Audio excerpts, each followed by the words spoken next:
started already back then, or? Yeah, I think when I was 15, 16, it was more like the first idea of like that I wanted to make a film based on my own life.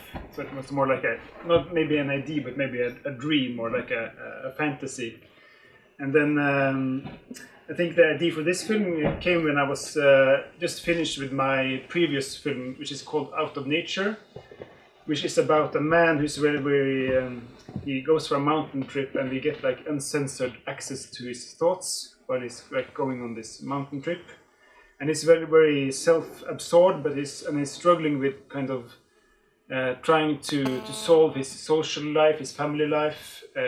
So there's like a discourse between being in the solitude in the mountains and being like a social person with your family.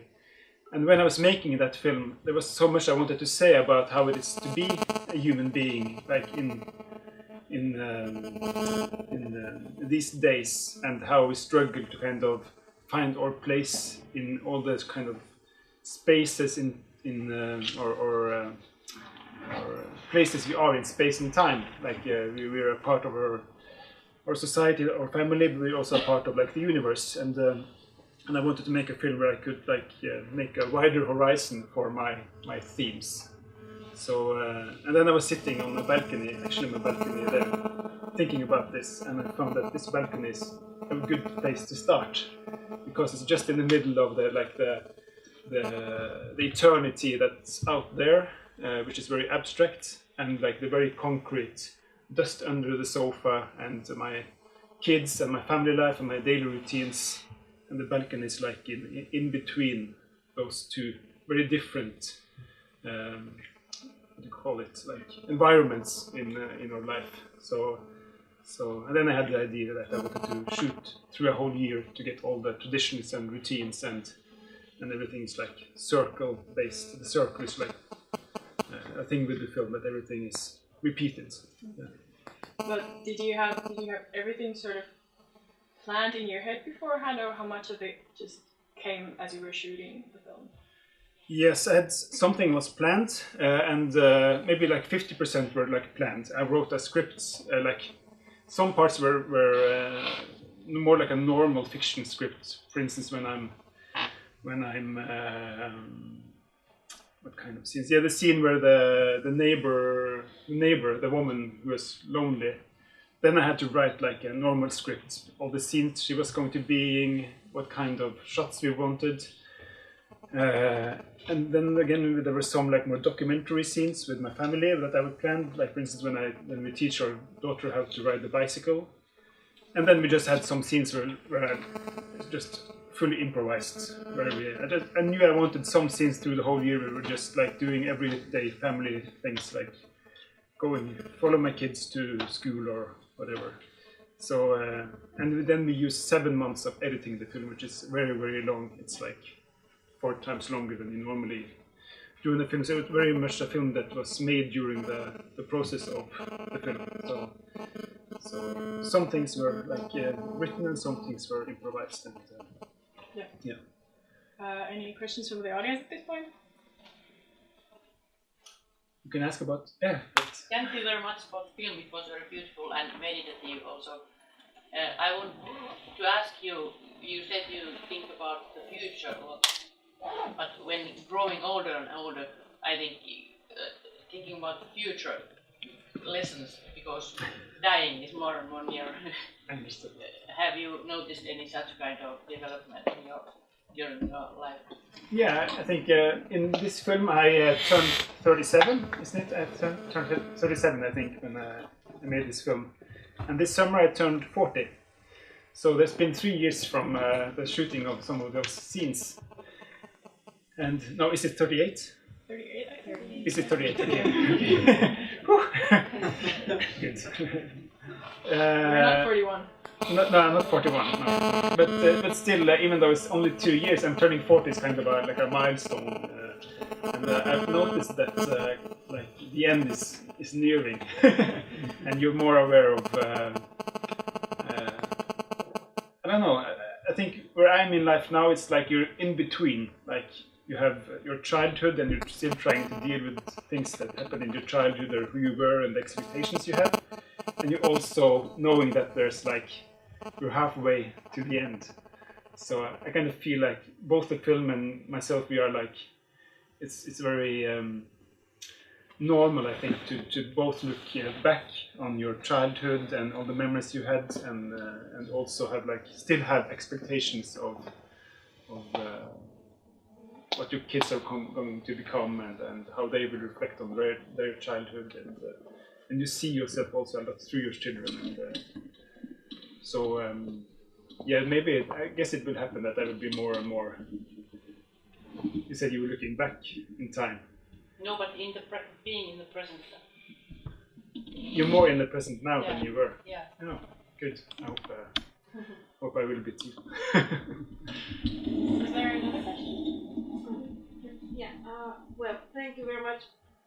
It was quite an extraordinary thing for me, but I actually don't know what I want to ask because there's a lot of questions.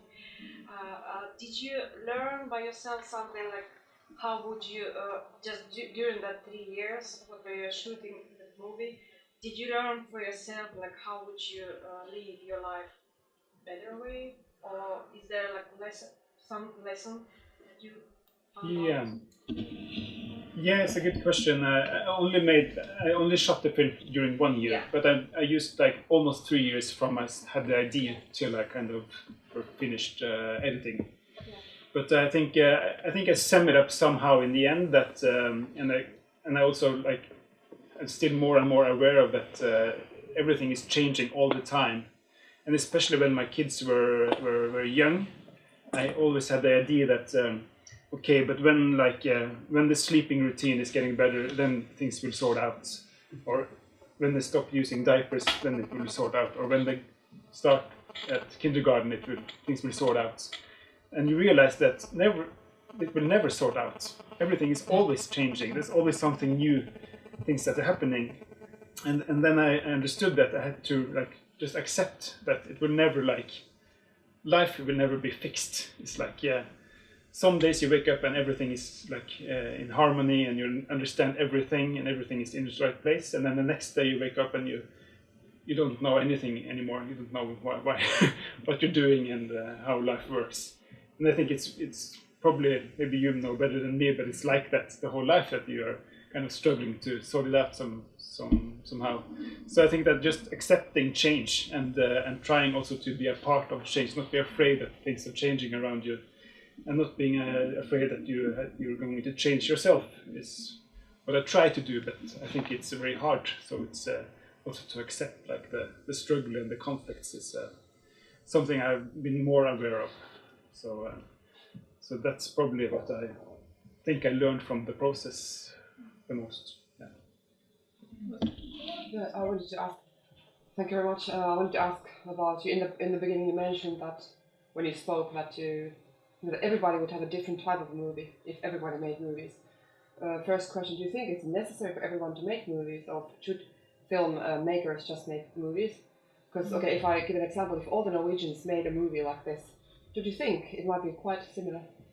Because in essence, I can see kind of conventions and in essence an automized way of living, Christmas traditions, this and that, kids, So basically life is quite automated. Would it make a difference if everyone made the movie, or should filmmakers just make movies? In your opinion? Wow. Like it's hardcore deep. Yeah, I don't know if I'm the right one to answer that question. Because I think everybody who wants to make a film should try to make a film. And if you think you have something important to say, I think you should do it, and then when it meets its audience, either it will be like valued as something that you have that gives you something or not. So and of course it was a risk for me as well. I didn't know if people felt that this was like communicating or. But I think you're both right that if every Norwegian was to make this kind of film, some things would be like very common and similar. But then again, I think everybody has their own original voice, and that they will like grab onto different things which would have been interesting. But I think I'm more interested in watching like a woman in Cambodia making this film from her point of view and from her perspective. And I'm sure I would identify with a lot of the things she would have been talking about. And I also had the idea when I was making this film, or got the idea for the film, I thought that if filmmaking was like something we had done for ages, like writing runes that we did like 10,000 years ago, and there was a man or a woman living in a cave somewhere in Oslo, standing at the gate of the cave with the family back there and like watching the woods or the mountains or whatever, and trying to reflect on how life was, I think I would still feel I could identify with that person. And that's something that has been like universal and common for humans for a long time, which is how to fit in and how to like feel that you're a part of what's around you, either it is like buildings or trees or iPhones or computers or whatever. So and then again, I think it's like it seems kind of easy when I like sum up all the things I think I've understood. But then a week goes, 2 weeks goes, a month goes, and you forget about the things that are very obvious, because there's nothing. I don't give like revolutionary, like something revolutionary. So I think these are things that we all know, but I think we need art, literature, film to kind of remind ourselves, or give like effect on our own lives. It was a long answer. I didn't know if I answered your question, but I tried. And I can ask, there was also this kind of the West or the Northern Europe. I live in Africa. I actually jumped out of the squirrel wheel in Finland basically 7 years ago. And ever since, I've never seen the life as it was in essence here. So now I look at this in essence almost like because I've been there in that sense as well. I look at it almost like a prototype of what life is in Northern Europe. Yeah. Do you feel guilty of this kind of in essence, like not having too big problems, or do you feel guilt, that kind of guilt that in some other parts of the world things are different? That's also an interesting question. Yeah, I think. And if you do, why? Yeah, sometimes you feel like and I don't know if I feel guilt, but I feel like I'm very, what's it called, blessed.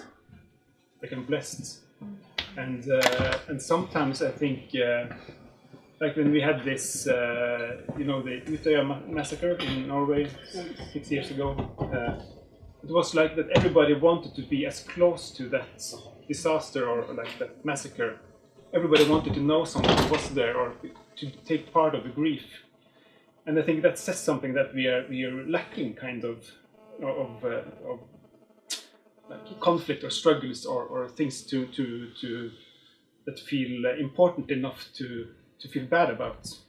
And we want to kind of be as close as possible to, when there's like something that's really terrible, we want to be close, though in safe distance, but we really have the opportunity to mourn or feel sad.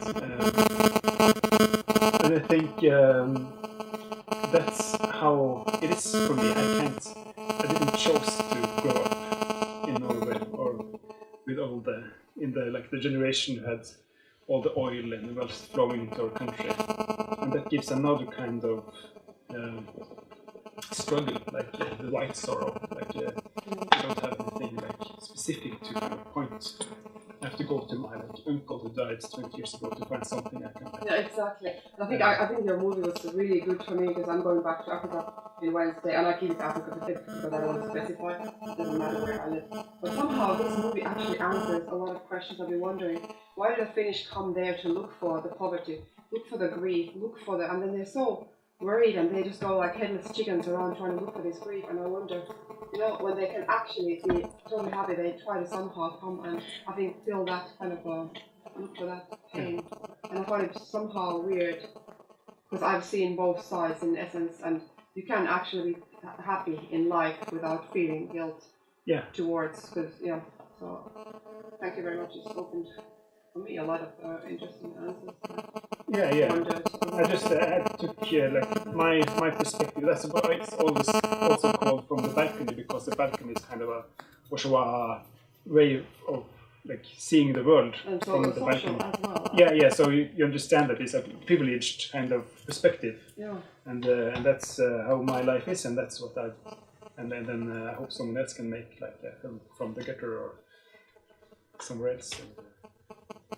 But I still think that there's some things that are still universal in my film, even though it's kind of a privileged perspective or privileged situation. Thank you. Any? Yeah. Thank you very much. For this film. I really think that it was maybe one of the most funniest essay movies I have seen. And I was actually thinking that you have so much of elements discussing with each other, and all those home videos you are using. But then I was thinking about that when you are using cinematographic camera to take shots of your children and they're growing up. So how do you see about that limit? Because if we are watching home videos, we see them so documentary that we are sure that they are just like not some like put out and not a fiction. But when we see cinematographic camera, it almost every time looks like a fiction. And have you had any thoughts about how would your children watch this movie when they are grown up? Yes. First of all, I wanted it to be like a cinematic experience. Yeah. So I wanted like, the first layer of the audiovisual layer of the film would be like very cinematic with a camera, professional camera with grain and with everything, so that it's kind of presented in a very cinematic way. And then beneath that you have different layers. You have like the animation layers and old home videos and new home videos. And you kind of like dig into this everything. You always return back to the kind of cinematic kind of look of the film.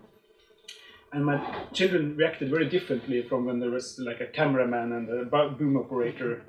Then I think they knew that this was like they were at work somehow, or like being a part of something that was like a professional film. And we worked very hard, and the photography is a really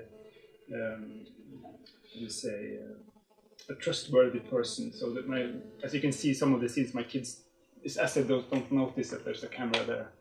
But when I was like on vacation and filming my kids with my handycam, I was suddenly like, it was not work anymore. It was like, Dad, please take down the camera, as my son says at some point. And I think for me it was important. Me and my wife, we discussed a lot where like the boundaries for the children should go, because they can protect themselves as we adults can. And it was very important for me that they are shown as they are, so that it's not a false impression of my kids. And they are kids just like any other kids, and that we were not going to go over like the private zone. So we're observing them, and all the things that I say about them is from my perspective as I see them. I don't know, maybe they will be embarrassed when they see the film when they are 14, and maybe they will be proud when they are 24, I don't know. But they will certainly be allowed to have their own impression of the film, and it's normal for kids to be embarrassed by their parents, so they will probably be.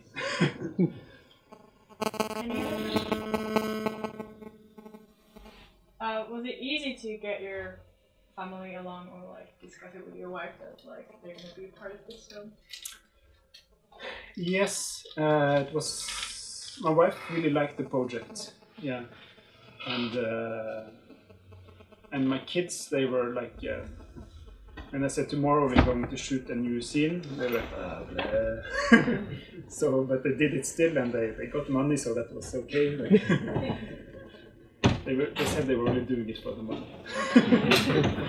But yeah, it was like a family project for 1 year, and I think we were really glad when it was over, but it was a very good thing to do. You know, you see children on television every day, on children's television, and art is supposed to be like a mirror or reflect on life, and kids are a part of life, so we have to have kids as a part of films and literature and everything, as long as we don't like break their boundaries or have ethical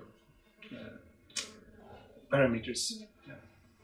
But this is, I think, because it's through introspection that you talk about very universal things.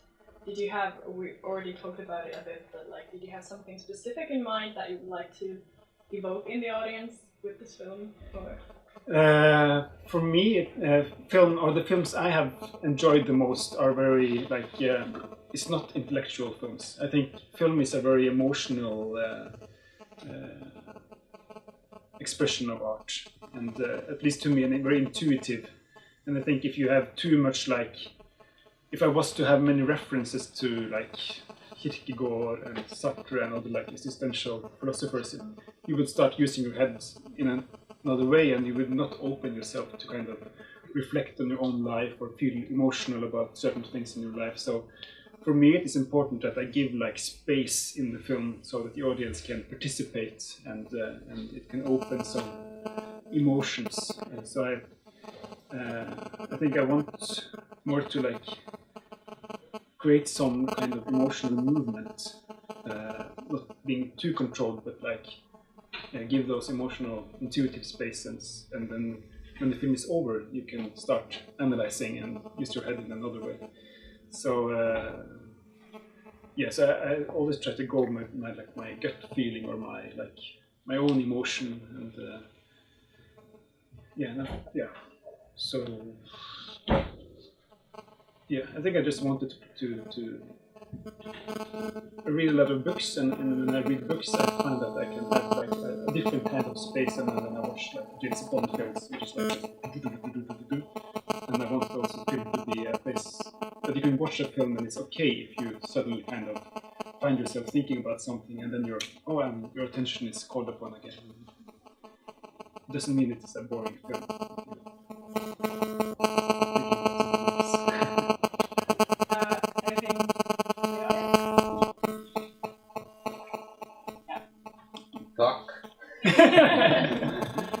The film kind of started with this. I got this feeling that you have sort of a feeling of disconnect to the present, that you don't really enjoy what's happening right now. Did this change after you made the film, or is it still the same? And what's your secret? That is a very good question, and I didn't realize that I had been given another perspective to making this film before it has had its premiere. And because suddenly I saw that, yes, I can feel that sometimes I'm very distant from my own life, and that I lack kind of engagement in everyday situations. But when I see the film and see a man who's very much engaged and very much connected to his life, so somehow when I was filming myself and watching myself from outside, I see that all the things I kind of say that I lack or miss, it's there. So and then I was quite happy with it. I thought, okay, maybe I shouldn't problematize it too much, because I can see that guy is actually quite connected, and the struggle with connection is also a way of connecting or feeling that you're active in your own life. So now I'm more relaxed about it. So it was a good a good thing to see and to console. Anyone else? Okay, my final question would be that you said that you wanted that you kind of like got stuck with the idea that you want to make a film, you want to live a life that you can base a film upon. And now you're 40. Do you see that you're going to make maybe another kind of memoir film 30 years from now? Yeah, I never say never, but I don't think so. I think there's some limits to. I think doing autobiographical things can open some spaces, but also there's some limits to it. And doing fiction things, you free your mind in another way. So for me, it's important to try to say something that feels true, and sometimes the truth are in like more documentary films, and sometimes it's easier to find the truth when you're writing fiction because you don't have the self-censor elements to it. So right now I just want to make fiction and search for the truth there. But maybe sometime I will return, I don't know, to making to placing the camera or shooting against myself again. Yeah. All right, thank you everybody for coming. It was really nice to talk to you. Thank you.